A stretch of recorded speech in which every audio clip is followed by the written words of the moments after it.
নমস্কার বন্ধুরা, আজকে আমি বাল্মীকি রামায়ণের আদিকাণ্ড থেকে মহামুনি বাল্মীকির রামায়ণ রচনা পাঠ করে শোনাচ্ছি।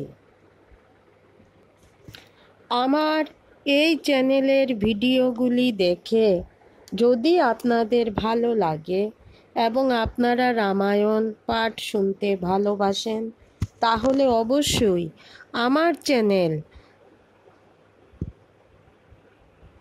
যাহা সত্য তাহাই শিব তাহাই সুন্দর সাবস্ক্রাইব করে আমার পাশে থাকবেন এবং পাশের বেল আইকনটি প্রেস করে দেবেন। বাল্মীকি ধীশক্তি সম্পন্ন রামের ধর্মাদি ত্রিবর্গ সমন্বিত মুখ্যরূপ পরম কল্যাণপ্রদ সমস্ত বৃত্তান্ত শুনিয়া পুনরায় তাহা স্পষ্টরূপে হৃদগম্য করিবার জন্য উদ্যোগী হইলেন। তিনি প্রাগগ্র কুশাসনে উপবেশন করিয়া যথাবিধি আচমনপূর্বক কৃতাঞ্জলি হইয়া যোগমার্গে তদ্বৃত্তান্ত অন্বেষণ করিতে লাগিলেন। তখন বাল্মীকি যুগবলে রাজা দশরথ তাহার ভার্যাগণ রাম, লক্ষ্মণ, সীতা এবং পৌরগণের হাস্য আলাপ, ভাষা ও গতি প্রভৃতি সমস্ত বিষয় যথার্থরূপে দেখিতে পাইলেন এবং সত্যসন্ধ রাম, লক্ষ্মণ ও সীতাদেবী বনে থাকিয়া যাহা যাহা আচরণ করিয়াছিলেন তাহাও দেখিলেন। ধর্মাত্মা মুনিবর বাল্মীকি যোগস্থিত হইয়া রাম প্রভৃতি সকলের অতীত ও ভাবি বিবরণ সকল করস্ত আমলোকের ন্যায় দেখিতে পাইলেন।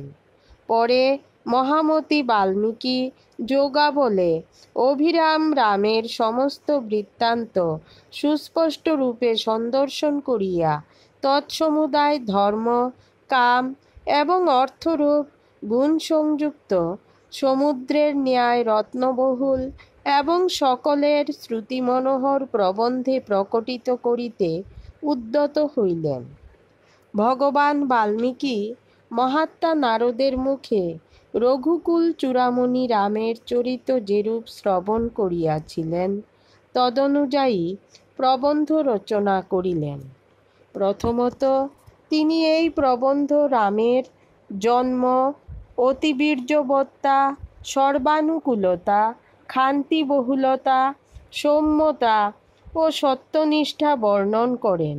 পরে রামের বিশ্বামিত্রের সহিত গমনকালে পথে যে সকল নানা বহু বিচিত্র কথা হইয়াছিল তৎসমস্ত এবং রামের হরধনুর ভঙ্গ, জনকদুহিতা সীতার সহিত বিবাহ, পরশুরামের সহিত বিবাদ প্রভৃতি বিবিধ গুণ বর্ণন করেন। তৎপরে রামের যৌবরাজ্য অভিষেকের আয়োজন এবং তদ্দর্শনে কৈকেয়ী দেবীর দুষ্টচিন্তা, রামের অভিষেক নিবারণ ও তাহার বনগমন বর্ণিত হয়। রামের বনে গমনের পর রাজা দশরথের শোক, বিলাপ ও স্বর্গরোহণ এবং প্রজাগণের বিষাদ বর্ণন করেন। পরে রামের প্রজাবর্গ বিসর্জন, নিষাদপতি গুহের সহিত সংবাদ, সুমন্ত্র সারথীর প্রত্যাবর্তন, গঙ্গার পরপারে গমন, ভরদ্বাজ ঋষির সহিত সাক্ষাৎ এবং তাহার আদেশক্রমে চিত্রকূট পর্বত দর্শন ও তথায় বাসস্থান নির্মাণ বর্ণিত হয়।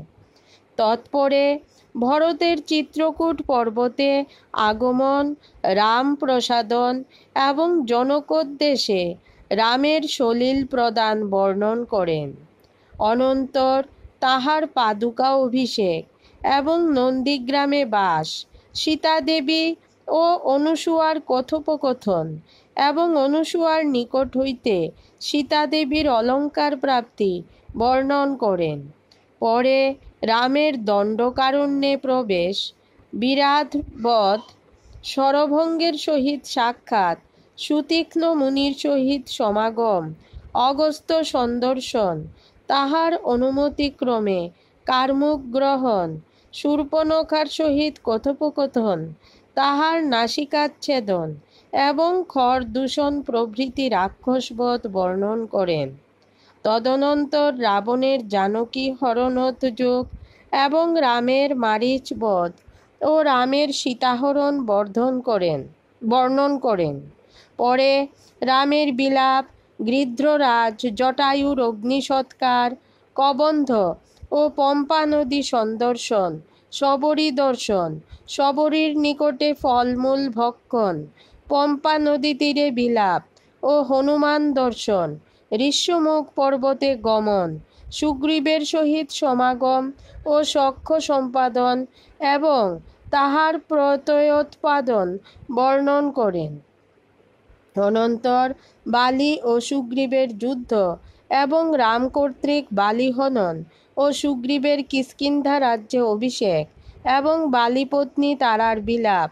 পরে রঘুকুল তিলক রামের সুগ্রীবের সহিত শরৎকালে যাত্রা নিয়ম ও তথায় বর্ষাকাল অতিবর্তন।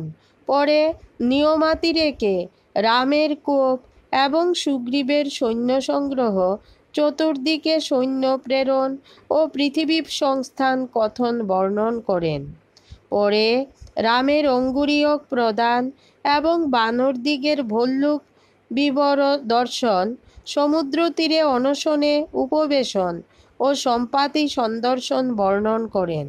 পরে হনুমানের পর্বতে আরোহণ, সাগর লঙ্ঘন, সমুদ্র বাক্যে উত্থিত মৈনাক, গিরিদর্শন, রাক্ষসী তর্জন, ছায়াগ্রাহিণী, সিংহিকা দর্শন, সিংহিকা বধ, লঙ্কা ও মলয় দর্শন, রাত্রিকালে লঙ্কা প্রবেশ, অসহায় হইয়া কি করি এরূপ চিন্তন, মদ্যপান সভায় গমন, রাবণের অন্তঃপুর, রাবণ ও পুষ্পক্রত সন্দর্শন, অশোকবনে গমন, তথায় সীতা দর্শন। পরে সীতাকে রাম প্রদত্ত অভিজ্ঞান অঙ্গুরীয়ক প্রদান এবং সীতাদেবীর হনুমানের সহিত সম্ভাষণ ও তাহাকে মণি প্রদান বর্ণন করেন। পরে ত্রিজটা নাম্নী রাক্ষসীর স্বপ্ন দর্শনাখ্যান, সীতার প্রতি চেরি রাক্ষসীগণের তর্জন ও বনভঞ্জন বর্ণন করেন। পরে রাক্ষসীগণের পলায়ন এবং হনুমান কর্তৃক বহুতর রাবণ কিঙ্কর হনন, ইন্দ্রজিৎ কর্তৃক গ্রহণ, লঙ্কা দাহন, অভিগর্জন, বধূহরণ, সমুদ্র লঙ্ঘন এবং রামকে আশ্বাস ও মণি প্রদান কথা বর্ণন করেন। পরে রামের সাগরের সহিত সমাগম, নল বানর দ্বারা সেতু নির্মাণ, সাগর পাড়ে গমন, নিশাকালে লঙ্কা অবরোধন, বিভীষণের সহিত মিলন এবং বিভীষণের রামকে রাবণ বধোপায় নিবেদন বর্ণন করেন। পরে রামের কুম্ভকর্ণ বধ, লক্ষণ কর্তৃক মেঘনাদ বধ, রাবণ বধ, আরিপুরে সীতাপ্রাপ্তি, বিভীষণের রাজ্যাভিষেক, পুষ্পক রথ দর্শন, অযোধ্যায় গমন, ভরদ্বাজ ঋষির সহিত মিলন, ভরতের নিকট হনুমানকে প্রেরণ, ভরতের সহিত সমাগম, রাজ্যাভিষেক সমারোহ, সমস্ত সৈন্য বিসর্জন, রাজ্যরঞ্জন ও সীতাদেবীকে বনে প্রেরণ বর্ণন করেন। পরে ভগবান বাল্মীকি রামের ভূমণ্ডলে অনাগত সমস্ত কথা উত্তর বাক্যে বর্ণন করেন। আজকে এতটুকুই। বিশুদ্ধ বাংলা ভাষায় শুধুমাত্র বাংলা ভাষায় রামায়ণ পাঠ শুনতে চাইলে এখনই সাবস্ক্রাইব করে নিন আমার এই ইউটিউব চ্যানেল। যাহা সত্য তাহাই শিব। তাহাই সুন্দর। জয় শ্রীরাম, জয় সীতারাম, জয় রামায়ণের জয়।